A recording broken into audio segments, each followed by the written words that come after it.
Hey everybody, it's me, your favorite comic book artist's favorite comic book artist. This this video is going to look a little bit weird. I'm using a selfie stick that I bought back in like 2020, and I don't know that I've ever actually used this to film anything. I may have. However, it is May. And so May is Mental Health Awareness Month. And I mean, as somebody who was diagnosed with bipolar, or was diagnosed with bipolar 2 in 2019, but diagnosed as obsessive compulsive at age 12, I believe, there's not really a month that is synonymous with that for me, because that's like, it's an everyday thing that I deal with. This week specifically, I woke up on Monday. I woke up at like 4:30, 5 o'clock, and it just started, the anxiety just started building up, and I was just like, great, I'm gonna have to like call out of work. And I was just, and then that just panics things even more, right? So I was able to fight through that, fall back asleep for a little bit, get up, start my day, logged into work. Same thing this morning. So it's not it's and I know it doesn't sound crazy. I don't really like using that term, not because people have used it to describe me, although I'm sure they have. Mental illness is just something you live with. Some people suffer from it. Some people live with it. I live with it. I'm not going to let it define me. I'm not going to let it be the main factor that people see with me. But if they know me, they know that that is part of what comes with the package deal, right? They know that that might be why I cancel plans, or that might be why I get really frustrated really easily, or angry really easily, or why I might be broke. Believe me, that plays into it. I didn't realize until I was diagnosed with bipolar 2 that impulse control is a big part of that. And that makes so much sense for why a lot of times I just spend money that I don't realize I'm doing it. I tend to get bored very, very easily, and I will leave the house and I will go do something, or I'll buy something online, or spend more than I need to on groceries, or spend more than I need to if I'm intending to go somewhere and being like, okay, I'm going here for this, and I leave with a ton of other stuff.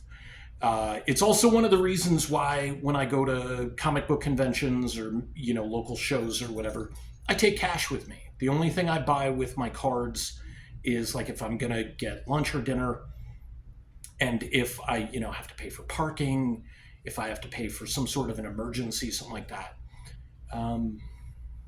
But yeah, part of the mental illness facet of things is that it's something that you're gonna be dealing with for the rest of your life. And after being diagnosed with bipolar 2, I didn't want to accept it. Part of me wanted to hear that there was nothing wrong, right? I wanted my doctor to say, absolutely everything you are feeling, absolutely every way you are reacting is 100% valid, and there's nothing wrong with any of that. But then there was another part that really wanted to know, right? I had somewhat recently been watching the movie Split. DID is super duper fascinating to me. Not that I thought I had DID, not that I wanted DID, but the message at the end of the movie when he lets her go because he sees that she's damaged, right? She's got all the cuts on her from all the trauma, and her just trying to live through it. I identified with that, right? Because that's me as well. And mental illness in movies and on television and stuff is usually just done for show. But when it's done right, you see a character who's just a character who happens to struggle or deal with these things on a regular basis. After I saw the movie The Joker, which I saw like a month before being diagnosed, it was huge to me, right? Like, it hit home. Is this how people view me? Is this how people see me when I'm walking around with Agnew? Because I did take Agnew with me. And it's one of those movies that, like, I saw it and I'm like, this was really well done. I never need to see this movie again. And that thought process is very few and far between with movies. If something is done really, really well, sometimes I want to see it again. I never need to see it again. One time I woke up with HBO Max on, and I'd fallen asleep during one movie and the Joker was on when I woke up, and I immediately turned it off. I'm rambling, which is another facet of the bipolar 2 disorder. Like, can't shut up. There's a lot of things that carry over one way or the other. Some people will allow themselves or are fine with being categorized as neurodivergent. I don't like that term. I hate it. The concept or the phrase neurodivergent just makes me think quirky, whatever. It's not real. It's not a diagnosis. But as somebody who has had a mental illness label strapped to them since they were 12 years old, before we knew what any of this stuff was, when I was being bullied, and I was even being bullied by some of my teachers, yeah, it's something that you live with. It's something you struggle with. And as a kid, I definitely struggled with that. And that's a big reason why I became an alcoholic. But it's also one of the reasons why I was able to stop 9 years ago. Because I knew every day I woke up sober, I still had to deal with everything, right? Like, it didn't fix any of my issues. And it's one of the best decisions I ever made. But mental illness is real, it's legit, and just because you can't see it and just because it's not tangible doesn't mean those things are not valid for you. Doesn't mean they're not valid in the way that they affect your everyday life, school, work, family relations, friendships, romantic relationships. The way you do everyday things like getting out of bed, making breakfast, brushing your teeth, just getting through your day, even if you're not doing anything specific, plays a role in that. The other thing that I got to ask, and this is something that I don't get a lot of views here, but if you can share this video, especially so that people can see this is the face of somebody with mental illness. This is the face of somebody with bipolar 2.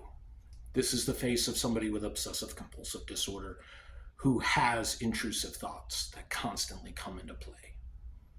This past weekend, I got the semicolon tattoo on my hand, not because I have been suicidal or attempted suicide, but because I know people who have. And I am extremely grateful that those people, whether or not they're still in my life, failed in that act.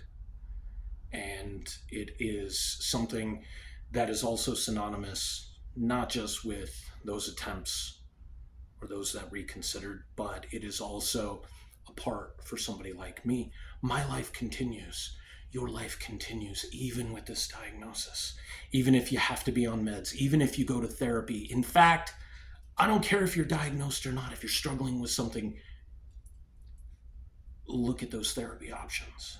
It made a huge difference for me when I started therapy at the end of 2021, after my aunt died, and after my grandmother died, and after my grandfather died, and after Foley died. And I never dealt with Foley's death. And then it just kept piling on, piling on. And finally, I knew I had to do something. I had to talk to somebody. And I went for 3.5 years, and I made so much progress that graduation from therapy wasn't a choice. It was a feeling. I knew I was ready to use the skills that I had developed, and I was okay to move on. And a lot of crazy stuff has happened in this world since then. And I am still every day dealing with it. But that's the thing. Every day I'm dealing with it. And that's a good thing. So May doesn't have to be your mental health awareness month. But if you share this with somebody, just listen, man. That's all it takes. Most of the time, people just need somebody to listen. I process verbally. It's very hard for me to process inside my head. And for somebody who is single and needs to process a lot of these things, it's very, very hard to do so. So I talk to myself and I talk to my dogs. So if you see me out and about and you hear me talking to somebody, chances are I'm talking to myself because I'm working through shit. And, that's just another tool that I have to be able to try to be better and to try to be stronger and smarter about who I am. If you're watching this is going to sound weird, but I love you. I'm glad you're here. And I hope you choose to continue to be here. Please take care of yourselves.